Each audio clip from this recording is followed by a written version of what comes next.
Bud's Class 234 reaction videos. Boy, we in part 6. Hey, if you're new to the channel, man, hit the like and subscribe button. Make sure you hit the subscribe button in the lower right hand corner. We're getting ready to make a transition. We got Hell Week to do. I'm not going to tell you the secret, but y'all going to be just absolutely blown away by what we do in there. Hey, Wednesday night Zooms are now on Discord. Link is in the description. Go hit the Discord group. We'll be doing Wednesday night Zooms on Discord. We'll be streaming to YouTube and a couple other things. Hey, let's get into this reaction video. We now in Hell Week. Listen, man, the title of this thing is The Home Stretch. Ain't no such thing in Buds. I saw people get dropped during the island with 1 week left. So you ain't never in the home stretch, man. Every day is Tuesday. We rocking out with that mantra, man. Every day is Tuesday. You just attack it like it's a Tuesday, and then you don't ever have to worry about any other days.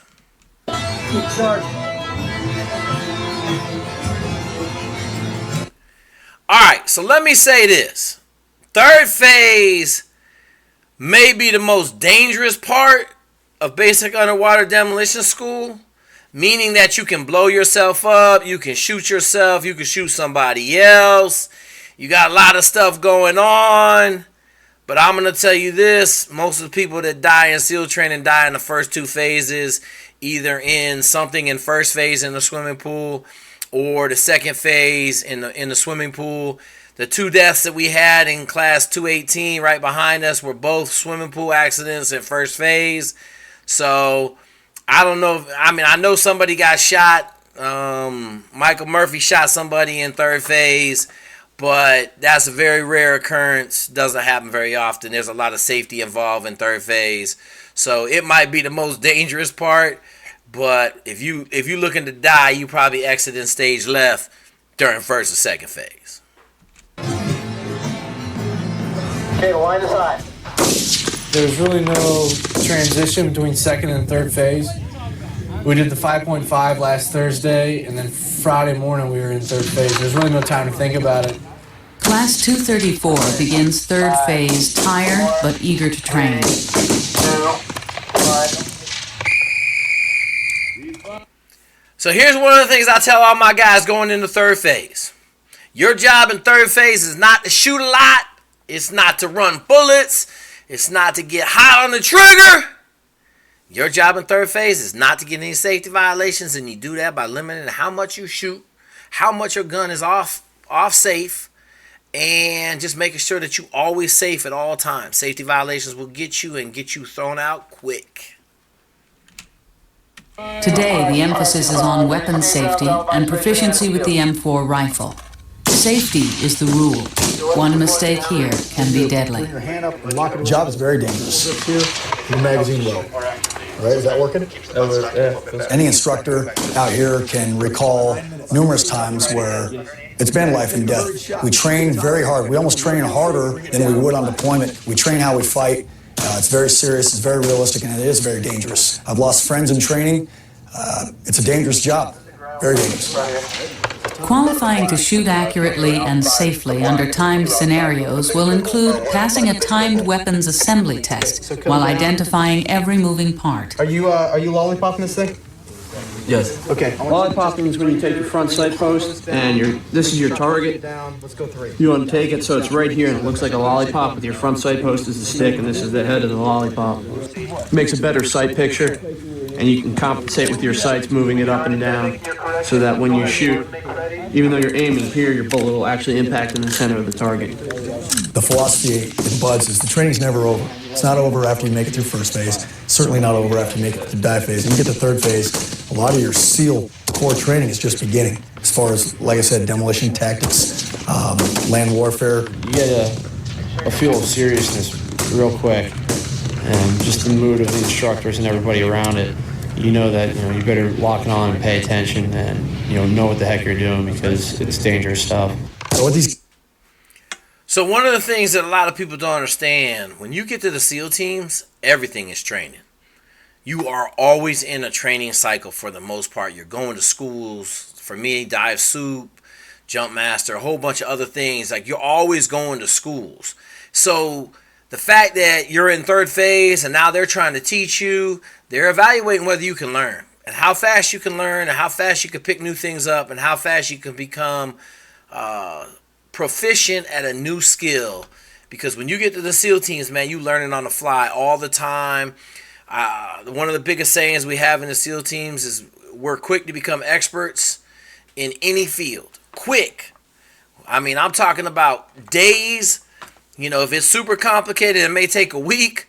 But you give him a frogman a mission and he needs to learn something to be able to accomplish that mission. Trust me on this one. That dude's going to figure it out really fast. These guys are doing right now. We're the first week of 10 right out here at Camp Pendleton. And this first week, we're just concentrating on rifle work, the M4s, getting these guys proficient, getting them qualled up. Target. Third phase instructors treat us a lot differently. It's better quality of life. It's more relaxed, I think, but yet still professional. Still locked in because obviously safety is the most important thing in third phase out of any phase. I think we're treated a little bit more like people, a little bit closer to that goal. So that's definitely nice. Good job. Closer to the goal does not mean easier or less risk. It means the stakes get higher. All right, so number 5, number 6, 4 seconds, 2 shots each. The problem we get in third phase is they start breaking down medically. Here we go. Breaking down medically is everybody's fear. It can happen suddenly. Step off the line. Actually, I'll give you a whistle. I think he just rolled his ankle, took a bad step coming down the mountain. It looked like he sprained his ankle really good. He got rolled back, and he'll probably join up with the next class once they hit third phase. What option you guys want to use? Big or small? Small. Land warfare includes tactical shooting, the bread and butter of every SEAL platoon. Trainees must run past different stations, such as trash cans or window cutouts, which require different firing positions. Shooting targets at 200 yards, scores are a function of accuracy versus time. Fast is slow, slow is quick, quick is smooth. We've had some guys who've had a problem in dive phase and they come to third phase and they shine. It's just it's a different element, it's an entirely different training. Miss. So just because a student does well in dive phase doesn't mean he's going to cruise third phase by any means. Miss. Unsafe, let's move. Hey, Travis, you actually got to aim the gun, my man. You got to aim the gun. The bullets don't magically just hit the target. Travis in here struggling a little bit on shooting, man. Just his life. Telling you still got a lot of stress, man. It ain't no calm, cool, collected day on the range. You roll out your gun bag out of the back of your trunk and you do some shooting. That ain't that type of shooting, man. They always trying to induce stress via physicalness. They may be in your head. They're trying to keep that stress at the highest level because that way you're learning to train how it's going to be. Let's go. Normally, I'm, pretty good. But, yeah, everyone has their good days and their bad days. Another miss. Take your time. Squeeze off around. Miss. Weapon unsafe. What are you doing? We got blanks in your gun. It's miss. Lively neglects to check his sights before starting and is using the wrong sight aperture. Let's go. Move. Miss. Hit. Time, stop. 212. Lively. That was horrendous. Yeah, what got me frustrated was the fact that I didn't figure out I had the large aperture on until I got down to the last 3 targets. Step over here. Face down range, clear and safe. There's 2 different sights. You got one for night, which is pretty large, obviously because you can't see as well at night, and you got a small pinhole for the daytime. And you had the large aperture on for the daytime. Should have brought my glasses. So your aperture is going to be way off. That's what Fox did too. Otherwise he would have been perfect, I think.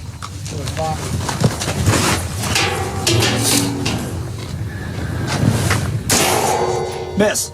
Every SEAL operator can make mistakes. The key is to recognize and correct it quickly. No wonder. When Fox realizes his sights are set wrong, he adjusts without hesitation. I've hunted all my life, and I'm pretty good with long-range rifles. Hit. I've shot with scopes, open sights. Hit. That weapon on safe. Hit. Hit.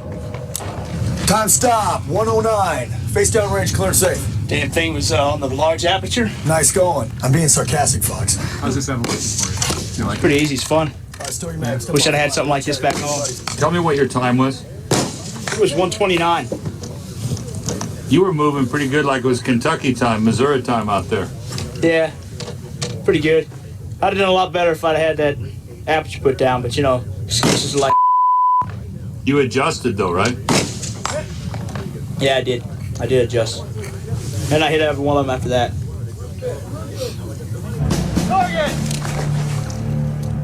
Class 234 is now mastering the skills of shooting, but the targets are only paper. So, hey, I'm going to tell y'all this. Like, it seems like they just shooting bullets, but we're talking about 1,000 rounds a day, 2,000 rounds a day. They shooting a lot of bullets. When you on a range like this, man, your thumb, I put a glove on to reload all my magazines. I wish I had a little auto reloader. You loading so many magazines, it's ridiculous. You shooting. One of the biggest things I learned when I got to the SEAL teams that really dialed in my gun. So I would poke a hole in the paper and then I would shoot at that hole in the paper. I wouldn't shoot at the whole target. Like this target you see in front of you got 3, 4, 5. It's hard to pick an area and just shoot. But I would have poked a little hole in that white target right below that 5. And I would have tried to put 10 rounds through that same hole. So, you know, we in the home stretch. This is third phase. A lot of shooting. A lot of running. You're not seeing the condition they're doing. You heard somebody sprain their ankle running the hill. Like, trust me on this one.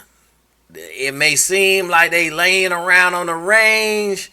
That's just not the case. It's still third phase. Paper or metal. The students know they remain apprentices in a combat profession. So right when that shot goes off, you start squeezing it. It's nice to actually touch guns now and they treat us as men in this phase. Give them a little more responsibility. You see the black specks? Yeah. Are you sure? Yes.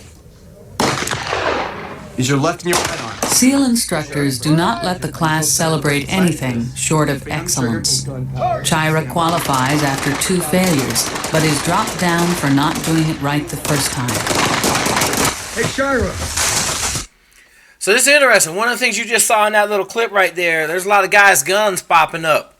So one of the largest things you learn when you get to the teams, you get in a CQB shooting course, is how to pull on that offhand and pull that gun down so that you can limit the recoil so you can keep the same sight picture.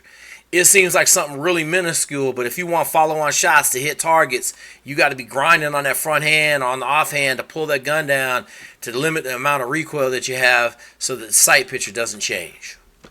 Man, it took you long enough. Yeah. All right, welcome to the club. That guy helped you a lot, huh? Extremely helpful, yes. What was the problem, you think? Chira, you are off the list. Chira. Just technique. Man, Chira, I'm going to pull you off my NQ. It's a no qual. And put you over on the E section. I can't believe it. Drop down. Sharing hardships creates a bond that...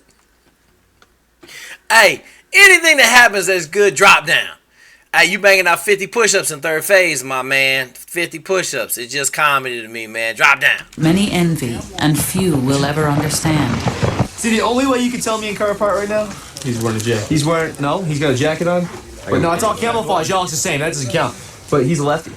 Yeah. Everybody, close your eyes real quick. Close your eyes Class real quick. 234 is now a band of brothers. Who's who? You don't. You don't know, do you? Exactly. What's up, Lively? And the way we shoot our guns, I'm kind of like this. That's what's cool about it, is that you can get this many people from different backgrounds. All right, man. Travis over there poking fun, man. Let me tell y'all something. Having grown up with this dude for 30 years, I wish I could say that he was somebody other than Travis Lively, one of the most capable people in the world, but my man is a straight comedian. He's always the life of the party, always the guy to be around. All right, folks, that wraps up first part of third phase. We will continue the madness. Hope you enjoyed this bad boy as much as I did. Listen, hey, make sure you on this Wednesday night Zoom, but it's happening on Discord. So sign up to Discord. The link is in the bio or in the description. The other thing is, you know we being shadow banned on YouTube. So they ain't trying to get your boy. Make sure you check in. We dropping a lot more videos now that I done figured out how to streamline this. Make sure you drop in the comments what videos you want me to see. We got Surviving the Cuts on the next list. Dude from Britain sent me this gangster ass series that's on YouTube about foreign military training. We're gonna start banging that out. If you want me to see do some video reviews or reaction videos to some other stuff, just drop it in the comments. I got a file I'm keeping. I'm gonna start banging these out. We'll start seeing those 3 times a week. And as always, if you guys are trying to go somewhere great, man, go check out the school's classroom. It's growing. We at like 35 people right now. World-class mentorship across any field you got to get to. And bring your lunch, because every day is Tuesday. You know what we building around this camp? We building champions for life.